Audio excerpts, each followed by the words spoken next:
So many times, to get an answer, you're just given a question that begs for one answer. I want to point out that you're being led to find the answer to the question that she wants you to get. I'm going to offer you a different perspective. First of all, I'd like to get a sense, how many people in here work for a school district? Oh boy, I feel like Governor Walker in Wisconsin going to an AFL-CIO meeting. I should, thank you very much, there's a good threat. The question really that you're being asked to deal with at the very basis is, shouldn't we be spending more taxpayer money to get a better education? Isn't that really what you're being asked? So we took I think you're being asked to look at revenues to see if we should increase them because education's being hurt.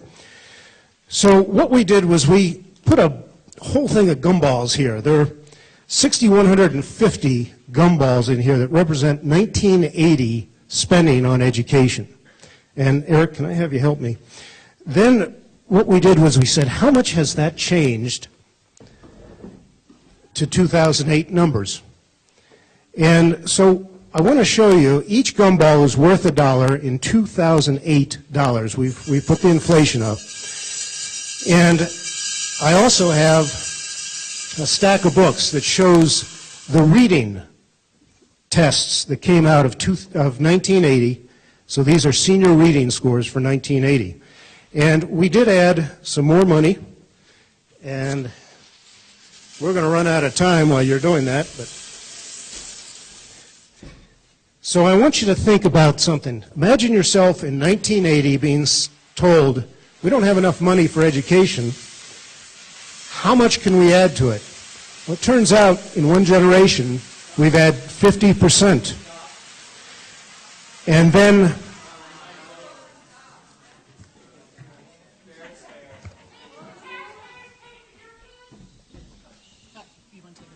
of course.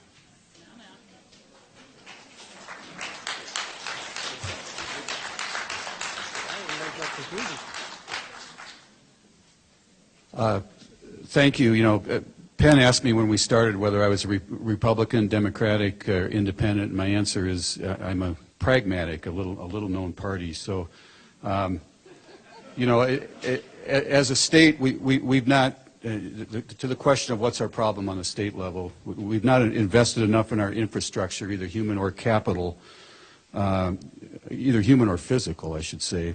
And as a result, we have needs in buildings, we have needs in transportation, we have needs in education. So let me, for the purposes of tonight, address education.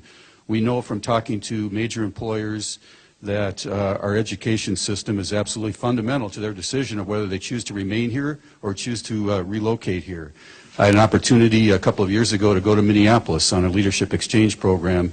At that time, they had 18 Fortune 500 companies. We had 3 Fortune 500 companies. The difference, they homegrown their own higher education talent with that great network of universities that they have in the Minnesota area. From a local standpoint, I've said this many times, schools are our most important partnership.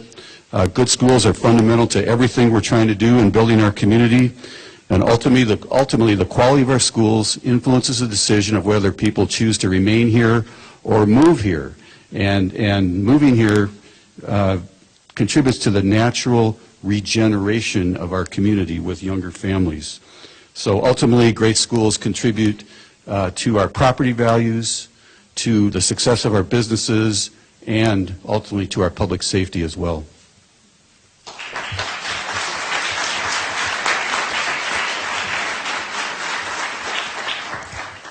For a point of reference, I served on the Commission of Higher Education for the last 9.5 years that dealt with the K through 12 funding, set the record fully straight. Those dollars did not include capital dollars, and I think that's in addition to the dollars that the taxpayers have spent toward higher education. Second part of that is I also served on the Blue Ribbon Panel on Transportation, as it centered around really the bridge issues that the state was faced. And I had also the honor of serving under Senator Anderson under capital development projects throughout the state.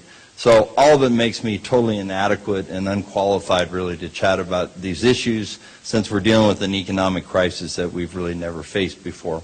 I agree with the mayor. I also agree with Penn. I think that there's a balance that we need to find. I don't know the perfect solution to the balance.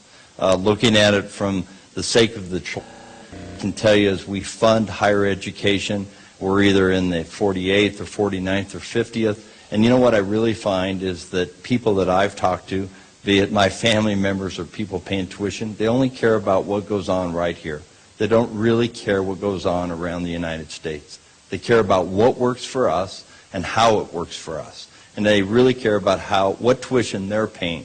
It doesn't really matter if their tuition is 40% less than the peers throughout the country. It matters what they are paying and what they are paying for the next 4 to 5 years as it relates to higher education.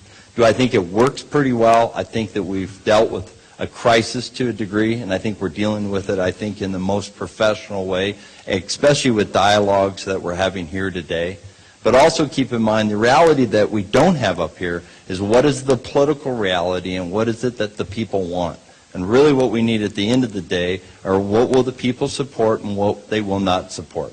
My guess is in 2011 it's going to be very tough to pass any tax increase because of what people are dealing with today.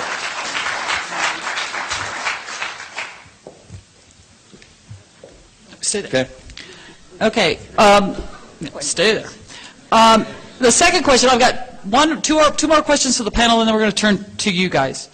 So, Norma, I'm going to turn back to you. You started by saying that you didn't think that the current situation was a crisis, but a major problem. So from your perspective, what is the major contributor to the current problem? What's the major contributor to the current fiscal situation that we're in? Thank you, Carol. It's an issue I've worked on for several years and gotten nowhere. Our Constitution is a Gordian knot when it comes to budgeting. We have conflicts, Amendment 23, Gallagher-Tabor. It's too easy to put absolutely everything in the Constitution, and then there is no flexibility. You have to vote everything out that you vote in. And I think our founders did a much better job in creating a government than we do today.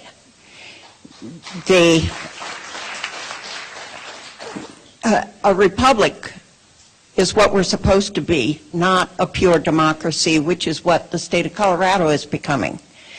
And the courts have ruled over the years that a legislative body has plenary power, and it's subject only to the Constitution. But every time you put another knot in the Constitution, it limits the power of the legislative body to be able to solve problems. And I don't know how you do that. I look at some of the things in our Constitution, such as, by golly, we have to have a vote of the people before we can set off a nuclear bomb in this state. Wow. There are things in the Constitution that do not belong. The Constitution is not supposed to be the law of the land. It is supposed to be the format that we live under and the control, the basic control. And until we all learn that, we'll not solve this problem. I'm sorry.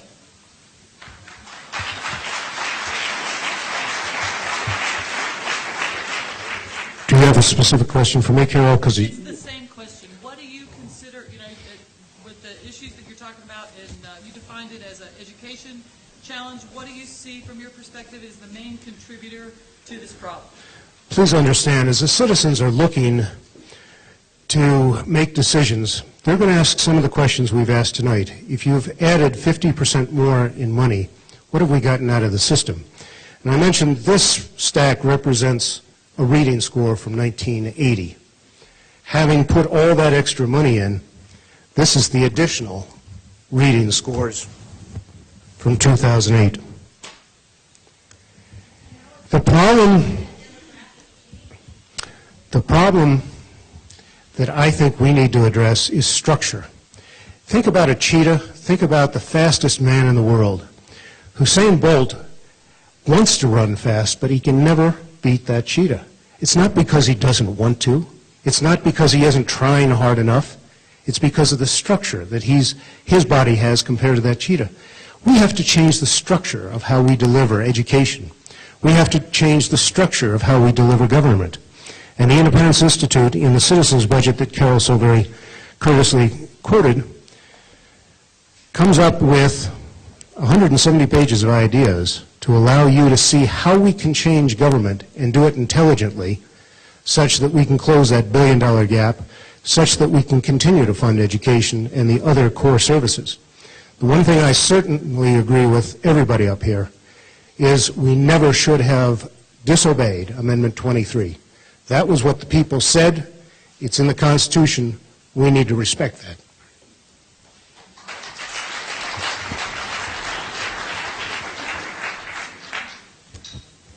Thank you. In terms of the cause of our problems right now, first of all, both at the state and the district level, I think we have a major problem, not a crisis. In both cases, I think it's infinitely more complex than simply saying we don't have enough revenue to cover the rate of cost escalation. In the words of Henry Sobenet, who is the Republican state budget director for both Bill Owens and now John Hickenlooper, and in the words of Norma Anderson, we have a structural problem. Spending is mandated in virtually every category, but we have competing contradictory constitutional amendments, as you've heard. In terms of the district, in a similar way, we've been unable to keep up with our capital and maintenance needs to the point where now kind of a national benchmark system of a facility condition index identifies that more of our campuses are in the poor, very poor, or replacement category than they are in the great, good, or average category. And that's something we need to be well aware of and be addressing.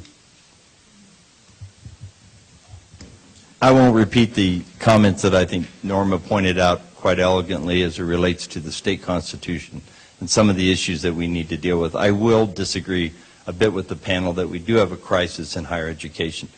We're going to fund probably another $70 to $80 million less next year than we funded this year, so we're headed toward a $430, $440 million funding. And as we looked at Carol's statistics where we were 5 years ago, it's quite a difference. We would rank now at 25th, we would have to raise dollars to $750 million a year to be ranked 25th in funding. I'm not sure it's all about dollars. It may be that we have too many institutions and we're going to find that out quickly, because my prediction is in the next 2 to 3 years we will actually start closing institutions of higher education. If that's not a crisis, I'm not sure what I'm going to look forward to next. But I think we do have a crisis coming our way in higher education.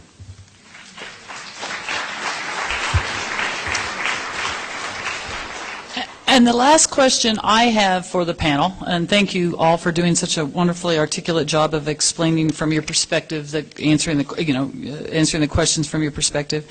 So we now have somewhere between a major problem and a crisis. I'm not sure, Pam, that I got your characterization exactly right, so I don't want to put any words in your mouth. But so what's the solution? We talked a little bit about, there was some disagreement about whether it was as simple as I characterized it, not having enough money to do the things we want to do, and I would say whether that's constitutionally required or not. But we all know we have a problem. Can you give us some ideas from your perspective, what you think the solutions to our challenges are, both in the short term and in the long term, to addressing the things that we've talked about? Norma, you were doing such a great job of kicking us off. Why don't you start with this one? Thanks, Carol. I always love to be first.